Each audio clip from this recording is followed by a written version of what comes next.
आपने कभी भी ऐसे वाक्य सुने होंगे जैसे, मैं तुम्हें आज नहीं आने दूंगा, वो आज मरने से बाल बाल बचा, या फिर वो मेरे दिल में बस चुका है, वो मेरी आंखों में समा चुकी है, वो मेरी रग रग में समाया है।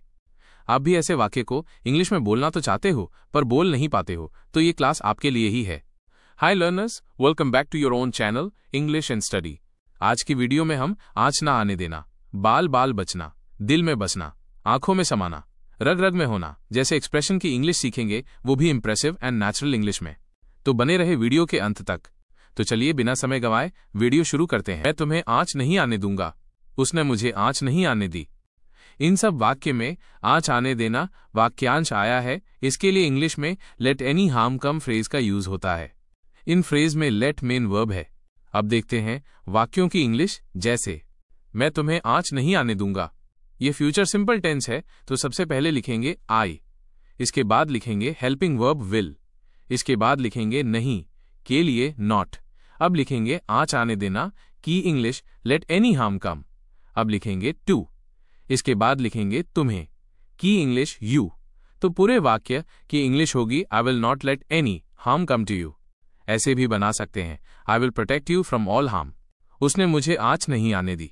ये पास्ट इंडेफिनिट टेंस है, तो सबसे पहले लिखेंगे उसने के लिए ही, इसके बाद लिखेंगे हेल्पिंग वर्ब डिड।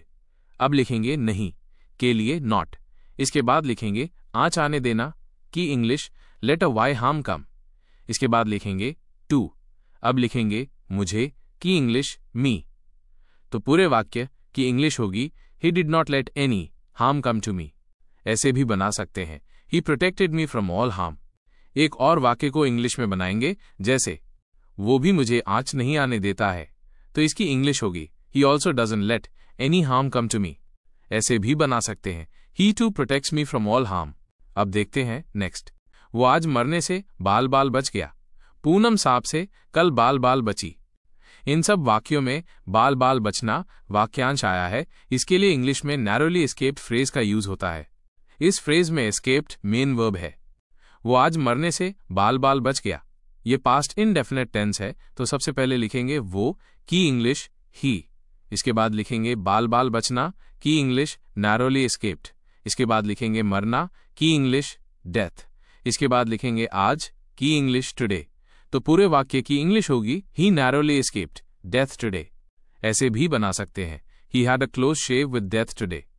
पूनम सांप से कल बाल बाल बची, ये भी पास्ट इंडेफिनिट टेंस है, तो सबसे पहले लिखेंगे पूनम, इसके बाद लिखेंगे बाल बाल बचना की इंग्लिश नैरोली एस्केप्ड, इसके बाद लिखेंगे से के लिए फ्रॉम। अब लिखेंगे सांप के लिए द स्नेक, इसके बाद लिखेंगे कल के लिए येस्टरडे। तो पूरे वाक्य की इंग्लिश होगी Poonam narrowly escaped from the snake yesterday. ऐसे भी बना सकते हैं, Poonam had a narrow escape from the snake yesterday. एक और वाक्य को इंग्लिश में बनाएंगे, जैसे वो पानी में गिरते गिरते बाल बाल बच गया, ये पास्ट इंडेफिनिट टेंस है, तो इंग्लिश होगी he narrowly escaped falling into the water. ऐसे भी बना सकते हैं, he was just about to fall into the water but was saved in time. अब देखते हैं नेक्स्ट। वो मेरे दिल में बस चुका है, पूनम भी उसके दिल में बस गई थी। इन सब वाक्य में दिल में बसना वाक्यांश आया है। इसके लिए इंग्लिश में settled in one's heart phrase का यूज होता है। इस फ्रेज में सेटल्ड मेन वर्ब है और वंस की जगह पर वाक्य अनुसार his, her, our, your, my words use करेंगे। अब देखते हैं वाक्यों की इंग्लिश। जैसे, वो मेरे दिल में बस चुका है, ये प्रेजेंट परफेक्ट टेंस है, तो सबसे पहले लिखेंगे वो के लिए ही, इसके बाद लिखेंगे हेल्पिंग वर्ब हैज। अब लिखेंगे मेरे दिल में बसना की English settled in my heart. तो पूरे वाक्य की इंग्लिश होगी he has settled in my heart. ऐसे भी बना सकते हैं, he has made a place in my heart. Poonam भी उसके दिल में बस गई थी, ये पास्ट इंडेफिनिट टेंस है, तो सबसे पहले लिखेंगे पूनम, इसके बाद लिखेंगे हेल्पिंग वर्ब हैड।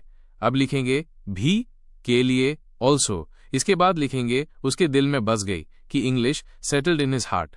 तो पूरे वाक्य की इंग्लिश होगी Poonam had also settled in his heart. ऐसे भी बना सकते हैं, Poonam too had found a place in his heart. एक और वाक्य को इंग्लिश में बनाएंगे, जैसे मैं भी उसके दिल में बसूंगी, ये फ्यूचर सिंपल टेंस है, तो इंग्लिश होगी I will also settle in his heart. ऐसे भी बना सकते हैं, I too will find a place in his heart. अब देखते हैं नेक्स्ट। वो मेरी आंखों में समा चुका है, पूनम मेरी आंखों में समाएगी।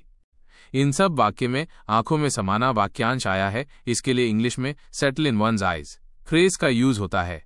इन फ्रेज में सेटल मेन वर्ब है और वंस की जगह पर वाक्य अनुसार his, her, my, our, your words लिखेंगे। अब देखते हैं वाक्यों की इंग्लिश। जैसे वो मेरी आंखों में समा चुका है, तो सबसे पहले लिखेंगे उसने के लिए ही, इसके बाद लिखेंगे हेल्पिंग वर्ब हैज, इसके बाद लिखेंगे मेरी आंखों में समा चुका की English settled in my eyes, तो पूरे वाक्य की इंग्लिश होगी he has settled in my eyes.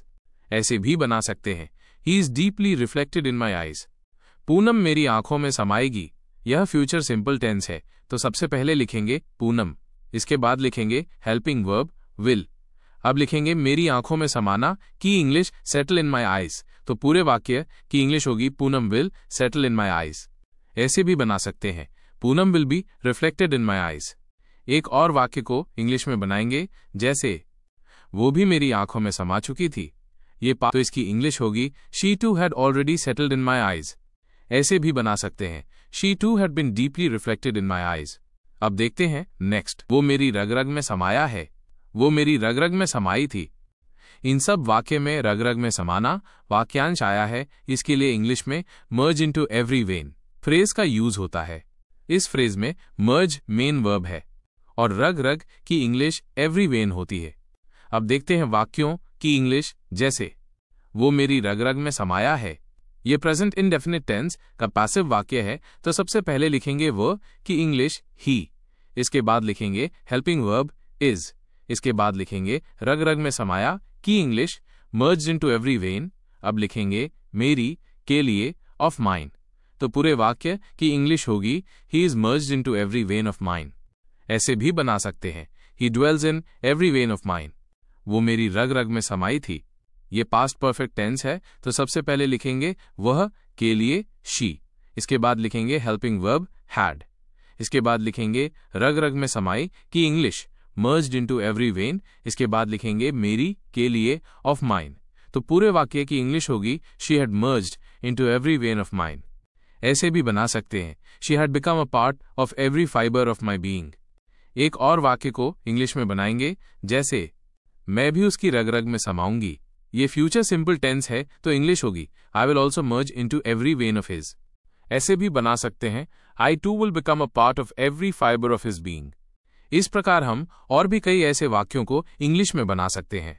अब वाक्य आपके लिए है वो मेरे दिल में बस चुकी है, इसकी इंग्लिश कमेंट बॉक्स में बनाइए। कंफ्यूजिंग वर्ड्स के वीडियो की लिंक इस वीडियो के डिस्क्रिप्शन बॉक्स में है। ये वीडियो खत्म होने के बाद कंफ्यूजिंग वर्ड्स का वीडियो जरूर देखना। अब इस क्लास को यहीं समाप्त करते हैं। यदि इस क्लास में आपका कोई क्वेश्चन हो या इंग्लिश के बारे में और भी कोई सवाल हो तो कमेंट बॉक्स में कमेंट कर दीजिए। Please and please like, subscribe and share.